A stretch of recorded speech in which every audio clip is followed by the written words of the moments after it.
Mahigit 300 units ng CCTV na ikinabit ng LGU sa iba't ibang barangay sa Dagupan City noong 2022, 30% na lang ang gumagana.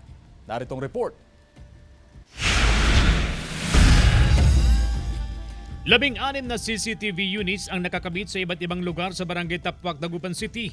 Pero base sa monitor, 11 lang ang operational, hindi gumagana ang 5.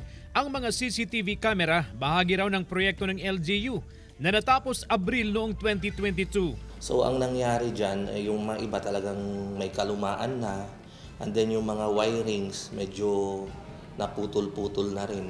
So kailangan na talagang i-repair. Ayon sa Public Alert Response and Monitoring Center, mahigit 300 na CCTV units ang ibinigay sa 31 barangay sa lungsod noon. Pinunduhan ito ng mahigit 15 million pesos. 30% lang umaandar but it was fully paid.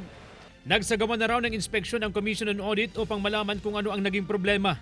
Kaya hindi mo na binubuksan ang monitoring center dito. Sinisikap ng GMA Regional TV na makuhanan ng pahayag ang supplier ng mga CCTV unit. Kasi based on the recommendation of COA, doon din ibabase kung ano ang magiging result o magiging action towards that project. Samantala, operational naman daw lahat ang 36 na iba pang CCTV units sa city proper ayon sa PARMC. Kasama si Jing Dakanay, CJ Torida, One North Central Luzon.